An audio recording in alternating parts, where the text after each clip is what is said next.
ان اول بیت وضع للناس، بے شک پہلا گھر جو مقرر ہوا ہے لوگوں کے لیے، للذی وہی ہے، ببکہ جو مکے میں ہے، بکہ مکہ، مبارکاً برکتوں والا، وہدی للعالمین، اور ہدایت ہے لوگوں کے لیے۔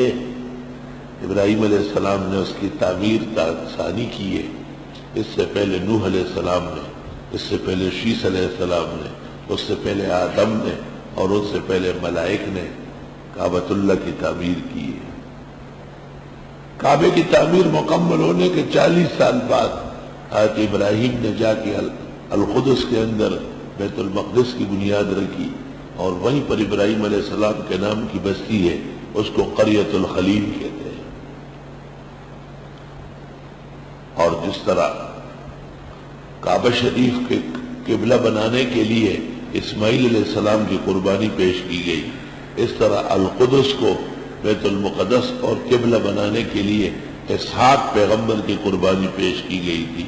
اس لیے یعقوب علیہ السلام نے عزیز مصر کے خط میں لکھا ہے کہ میرے والد قربانی کے لیے پیش ہوئے اور جنت سے مینڈا آیا ان کے بدلے میں، تو اسحاق بھی ذبیح ہے لیکن بالقدس، اور اسماعیل ذبیح ہے بجبل ابی قبیس عند الکعبہ، مینا میں۔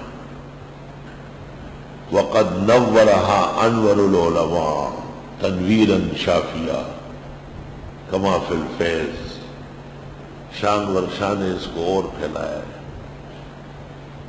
انا ابن الذبیحین کا ایک مطلب بھی یہ ہے کہ میرے جد امجد اسماعیل علیہ السلام بھی ذبیح ہے عند الکعبہ، اور ان کے بھائی حضرت اسحاق بھی ذبیح ہے عند القدس۔ کوئی کعبہ قبلہ بن نہیں سکتا جب تک پیغمبر اس کے سامنے قربان نہ ہو جائے۔ بے شک پہلا گھر جو مقرر لوگوں کے لیے وہی ہے جو مکے میں ہے، برکتوں والا ہو، مرکزی ہدایت کائنات کے لیے۔ خدا بار بار آنا جانا توبے اور اچھے اعمال کے ساتھ قبول فرما، آسان فرما۔ فیہ آیات بینات، اس میں نشانیاں ہیں کھلی، مقام ابراہیم، وہ خاص کر مقام ابراہیم، وہ دیکھنے کی جگہ ہے۔ اور یہاں سے فارغ ہو کر طواف سے پھر 2 رکعت وہاں پڑھے۔ ومن دخلہ کان آمنا، جو یہاں داخل ہو گیا ہو جائے گا امن والا۔ اب بھی یہ قانون نافذ ہے، باہر کا مجرم، سعودی کا مجرم حکومت کو مطلوب اندر رہتا ہے 20 سال 25 سال رہ رہا ہے، حکومت نہیں پکڑ سکتی ہے۔ من دخلہ کان آمنا، جو اندر آ گیا وہ امن سے رہے گا۔ 83 کے اندر میں وہ پاکستان ہوٹل تھا ایک، وہاں رباط ترکی کے پیچھے، تو وہاں ذرا رش کم ہوتا تھا اور کھانا بھی اچھا ملتا تھا، سستا تھا، ہم بھی اس میں جاتے تھے۔ اور طریقہ یہ ہوتا تھا حج وغیرہ کے موسم میں کہ آپ کھانے کا ٹائم تبدیل کریں گے، مقررہ وقت پر تو 40 لاکھ آدمی جائیں گے تو کہاں جگہ ملے گی، تو ہم ایسا کرتے تھے کہ مثلا صبح کا ناشتہ سحری میں کر لیا اور دن کا کھانا زور کے بعد کھا لیا۔ اس طرح جیسے ایک ٹائم میں بیٹھا ہوا تھا، میرے قریب میں ایک بنگالی بیٹھا ہوا تھا، اس کے پاس بڑے کھانے لگے ہوئے تھے۔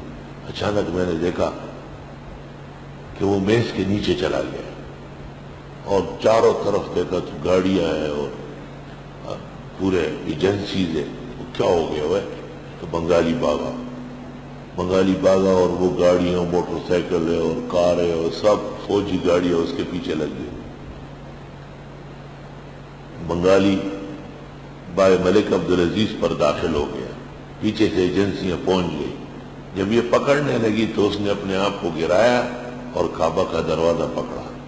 جب کعبہ کا دروازہ پکڑا تو اندر سے پولیس آئی اور باہر والی پولیس کے خلاف کیس لکھنے لگی، اور یہ الفاظ کہہ رہے تھے کہ اس نے دیکھو کعبہ کی دیوار پکڑی ہے اور آپ پکڑ رہا ہے، تو وہ باہر والوں کو جان چھوڑانی مشکل ہو گئی۔ وہ اندر چلا گیا بنگالی، اور وہاں اس کے زمزم کے کولر کے پاس پڑا رہا کیونکہ بہت دوڑ لگائی، اور اندر والی پولیس اس کو منہ میں تھوڑا تھوڑا زمزم ڈال رہی تھی۔ شجاع، ماشاءاللہ، شجاع۔ اندر کا قانون اور ہے، باہر کا اور۔ اندر کا قانون خالص خدائی قانون ہے، من دخلہ کان آمنا۔ ائمہ دین کہتے ہیں من دخلہ، جو ایمان و توبے کے ساتھ کعبہ شریف آیا، اللہ اس کو جہنم کی آگ سے امن سے کر دے گا۔ یا رب قبول فرماؤ، آپ نصیب فرما۔ ومن دخلہ کان آمنا، اور ایک تفسیر اس کی یہ کی گئی کہ جو کعبہ شریف کی زیارت کر لے وہ کفر سے اور بدامانیوں سے امن سے ہو جائے گا، اللہ ہمیشہ اس کی حفاظت کرے گا۔ اور اس عاجز اور فقیر کے نزدیک جو توحید و سنت کے اتباع کے ساتھ حج یا عمرہ کر لے، مخلوق کے غموم و ہموم سے امن سے ہو جائے گا۔ من دخلہ کان آمنا۔